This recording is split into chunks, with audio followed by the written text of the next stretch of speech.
भक्ति उपासना चैनल के सभी भक्तों को कैलाश पंडित का नमस्कार।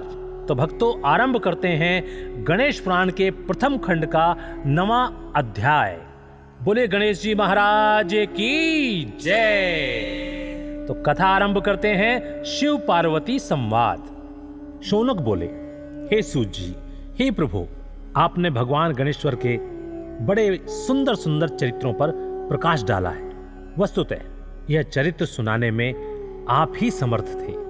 हे दयावान, उनके और भी जो महत्वपूर्ण चरित्र हों उन्हें कहने की कृपा कीजिए। सूत जी ने प्रसन्न होकर कहा, हे शौनक, हे महाभाग, तुम धन्य हो जो गणेश्वर का चरित्र सुनते सुनते तुम्हारी तृप्ति ही नहीं होती।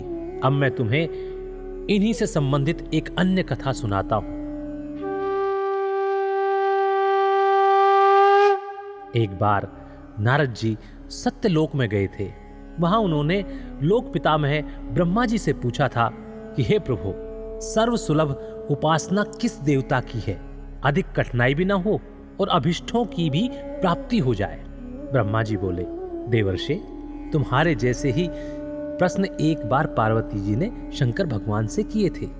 तब शिव जी बोले, श्री गणेश जी की उपासना ही सर्वसुलभ और समस्त अभिष्टों को देने वाली है। पार्वती जी का इतने उत्तर से संतोष नहीं हुआ, इसलिए उन्होंने पूछा, यह उपासना करके किस किस को सहज में ही अभिष्ट सिद्धि हो गई, सो बताइए नाथ।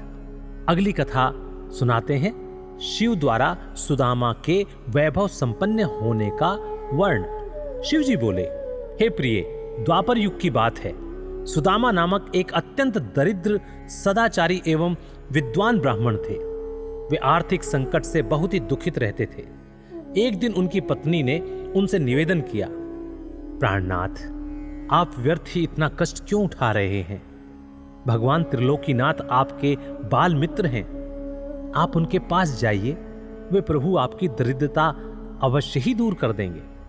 यद्यपि सुदामा अपने मित्र से कुछ मांगना नहीं चाहते थे, तथापि उन्हें पत्नी के अत्यधिक आग्रह के कारण जाना पड़ा। पत्नी ने थोड़े से चावल मैले चिथड़े में बांधकर सौगात के रूप में उन्हें दे दिए। बेचारे सुदामा मार्ग पार करते हुए किसी प्रकार द्वारकापुरी पहुंचे, किंतु राजभवन पर तो प्रहरी थे। उन्होंने उन्हें घुसने नहीं दिया। बोले, बावला हुआ है क्या? वे राज राजेश्वर तेरे जैसे फटे हाल से कैसे मिलेंगे? सुदामा ने अपनी मित्रता की बात बताई तो वे हंसने लगे, किंतु बहुत आग्रह करने पर उन्हें दया आ गई। एक प्रहरी ने द्वारकापति से जाकर कहा, प्रभु, कोई सुदामा नामक दरिद्र ब्राह्मण द्वार पर खड़ा है, वह मिलना चाहता है आपसे। सुदामा का नाम सुनते ही भगवान दौड़े आए द्वार पर और गले मिलकर लिवा ले गए अपने साथ। सभी प्रहरी अवाक देखते रह गए। राजभवन में सुदामा का बड़ा भव्य स्वागत हुआ। दोनों मित्र बड़े प्रेम से पुरानी बातें कर रहे थे। तभी उन्होंने सुदामा के हाथ की पोटली देख ली। सुदामा उसे छिपाने लगे तो भगवान ने उसे झपट कर खोला और कुछ चावल खाकर बोले, यह तो बड़े स्वादिष्ट हैं मित्र, ऐसे अमृतोपम पदार्थ को मुझसे छुपाते हो? फिर कुशल प्रश्न हुए दोनों तरफ से। सुदामा ने सर्व कुशल बताते हुए अपनी दरिद्रता की बात कही, जिसे सुनकर श्री कृष्ण बोले, मित्र, तुम गणेश्वर की पूजा कहीं करते हो क्या? यदि उन प्रभु को प्रसन्न कर लो तो सभी मनोकामनाएं पूर्ण हो जाएंगी। सुदामा ने पूछा, हे गणेश्वर कौन है? उनकी पूजा का विधान क्या है? भगवान बोले, गणेश्वर उन परम ब्रह्म परमात्मा का ही नाम है जो अनादि अनंत सर्वेश्वर एवं परम पूजनीय है। ब्रह्मा, विष्णु और शिव भी उन्हीं के अनुशासन में रहकर सृष्टि के संग पालन और लय करते हैं। वे ही प्रभु एकमात्र उपासनीय एवं सर्व कामदाता हैं। समस्त देवता, ऋषि, मुनि एवं वेदज्ञ ब्राह्मण उन्हीं गणेश जी की उपासना में सदैव लगे रहते हैं। तुम भी उन्हीं का पूजन और व्रत करो। सुदामा ने पूछा, गणेश जी का व्रत कब करना चाहिए? उनके ध्यान, पूजन, व्रतादि को कैसे किया जाता है, यह भी कहिए। कृष्ण बोले, हे विप्रवर, हे सखे, तुम इनका व्रत किसी भी मास की चतुर्थी में कर सकते हो, अथवा वैशाखी पूर्णिमा, कार्तिकी पूर्णिमा या अन्य किसी पुण्य अवसर पर करो। यदि मंगल, शुक्र या रविवार के दिन करो तो भी शुभ है। प्रातःकाल स्नान आदि से निवृत्त होकर व्रत का संकल्प लेना चाहिए। फिर तिल और आंवले के चूर्ण का उपटन लगाकर पुनः स्नान करें। एक स्नान प्रदोष काल में और भी कर लें तो अति उत्तम। स्नान के पश्चात स्वस्ति वाचन, पुण्याह वाचन एवं नवग्रहों का पूजन करें। धरती को गोबर से लीपकर चौक पूरें और चौकी रखकर उस पर कलश स्थापना करें। फिर गणेश जी की धातु की मृत्तिका की मूर्ति स्थापित कर षोडशोपचार से पूजन करें। भोग में उत्तम घृतादि के साथ निर्मित मोदक रखें। यदि यह संभव न हो तो समस्त उपचार मानसिक भी हो सकते हैं। हे मित्र, भावना सर्वोपरि है, क्योंकि भाव के भूखे हैं भगवान। इसीलिए पूजन में भक्ति भाव ही विशेष फलदायक होता है। यदि श्रद्धा हो तो पूजन कार्य संपन्न होने पर ब्राह्मणों को भोजन करावें और यथाशक्ति दक्षिणा दें। सबके अंत में अपने परिवारजनों एवं पत्नी पुत्रादि के साथ बैठकर स्वयं भी भोजन करें। यह व्रत का विधान तुम्हें बता दिया है। सुदामा बोले, इस व्रत को पहले किसने किया था? श्री कृष्ण ने इसके उत्तर में कहा, एक बार प्रलय के पश्चात सृष्टि की उत्पत्ति होनी थी, परंतु ब्रह्मा जी को अनेक विघ्नों का सामना करना पड़ा। तब ब्रह्मा जी ने गणपति का ही पूजन किया और उनसे शक्ति प्राप्त करके सृष्टि रचना का कार्य संपन्न किया। हे सखे, मुझे भी दुष्ट दलन करके धर्म स्थापनार्थ अवतार लेने की शक्ति उन्हीं गणाधीश्वर से प्राप्त हुई है। मैं तो प्रति शुक्रवार में गणेश जी का व्रत किया करता हूँ। यह सुनकर सुदामा के मन में बड़ी प्रसन्नता हुई और उन्होंने यथाचित वृत्ति से प्राप्त होने वाले द्रव्य से वहीं गणेश जी का पूजन का संकल्प किया और श्री कृष्ण के परामर्श से उन्हीं के साथ आराधन कर प्रसाद ग्रहण किया और फिर उन्होंने भगवान से घर जाने की अनुमति मांगी। जब चले तब श्री कृष्ण उन्हें बहुत दूर तक पहुंचाने आए। फिर सुदामा के आग्रह से अपने भवन को लौटे। बोले गणेश जी महाराज की जय। अगली कथा है व्यापारी के धन की चोरी का वृतांत। उधर सुदामा जी अपने घर को शीघ्रता से चल पड़े। तभी मार्ग में उनकी मणि नामक एक धनवान व्यापारी से भेंट हुई। रात्रि में सुदामा जहां ठहरे थे वहीं व्यापारी आ ठहरा, किंतु जब वह प्रगाढ़ निद्रा में था तब चोरों ने उसका सभी बहुमूल्य धन चुरा लिया। जब उसकी आंख खुली तब उसने यह संकल्प किया कि यदि गया हुआ धन मिल जाए तो उसका आधा भाग ब्राह्मण को दान कर दूंगा।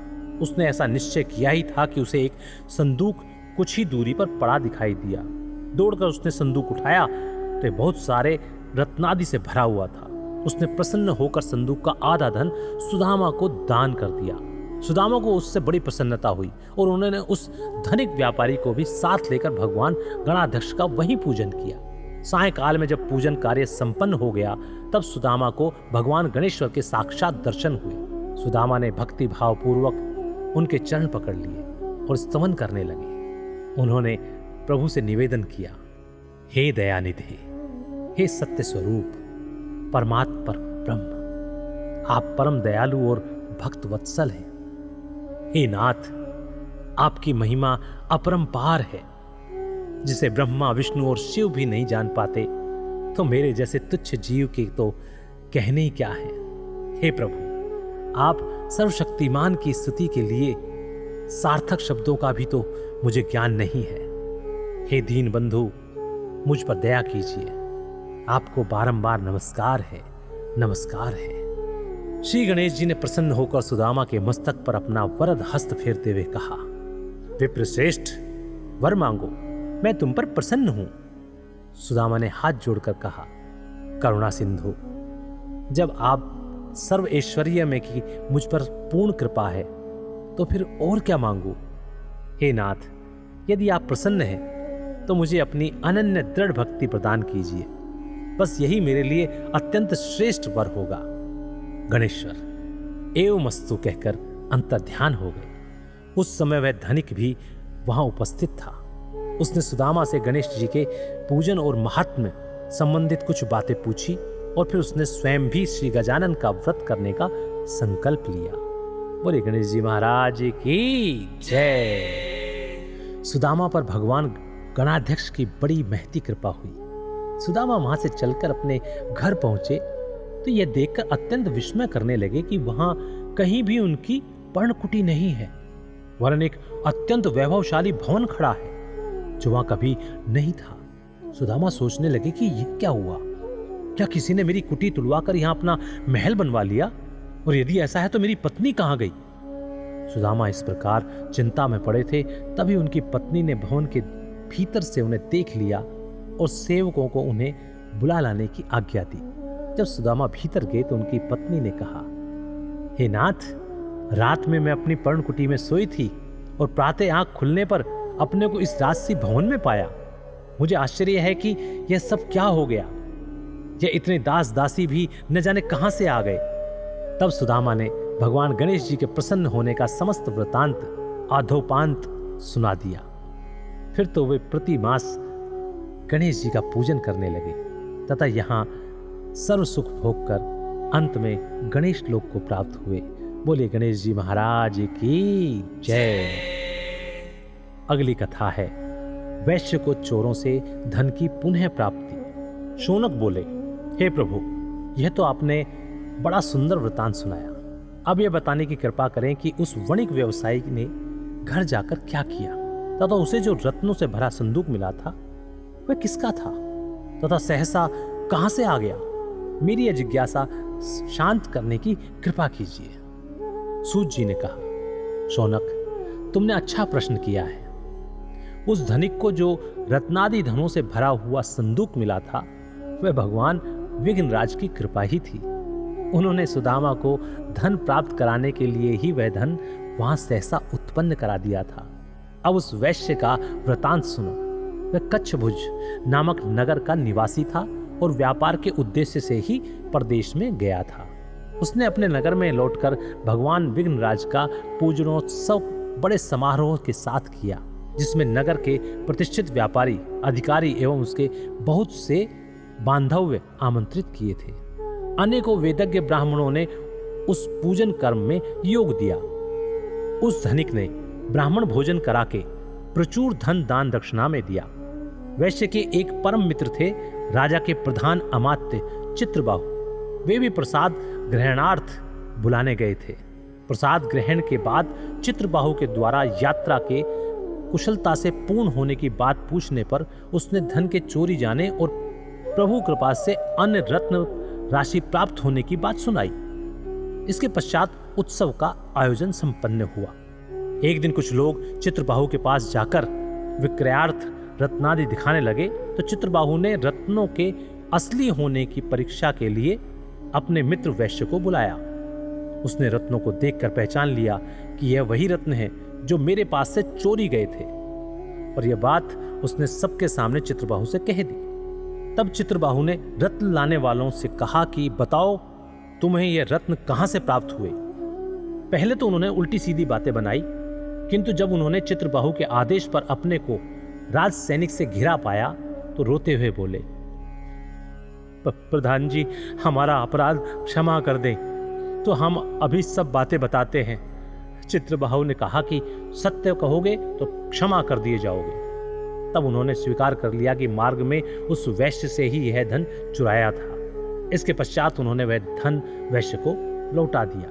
चित्रबाहु ने उन चोरों से कहा, देखो, यह भगवान गणेश्वर का ही प्रभाव है जो तुम लोग धन लेकर यहाँ खींचे चले आए हो। यदि सुख समृद्धि चाहते हो तो चोरी का धंधा छोड़कर अन्य कार्य में लगो और भगवान गणाध्यक्ष का व्रत पूजन आदि करो तो तुम्हें सहज ही समस्त धन प्राप्त हो जाएगा।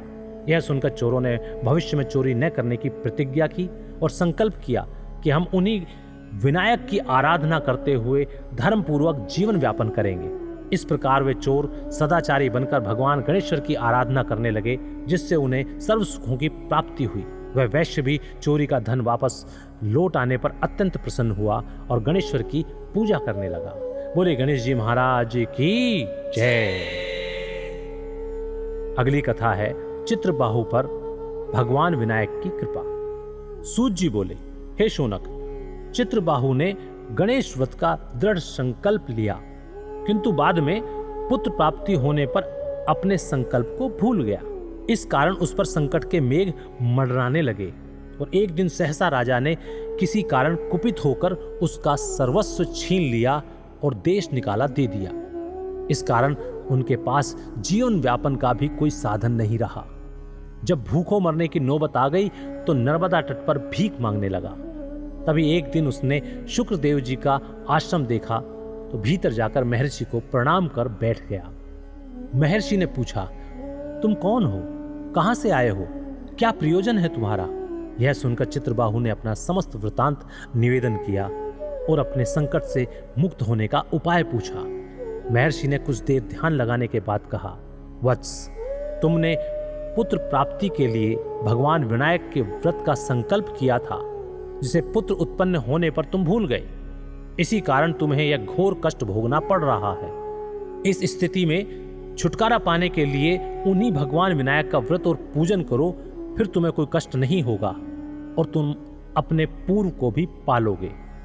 हे शौनक, सुखदेव मुनि की बात सुनकर चित्रबाहु को अपनी भूल का बड़ा पश्चाताप हुआ और उसने तुरंत ही विनायक भगवान के व्रत का संकल्प कर गणेश चतुर्थी के शुभ दिवस में गणेश जी का भक्ति भाव से पूजन किया, जिसके प्रभाव से उसे पूर्व पद और वैभव शीघ्र ही प्राप्त हो गए।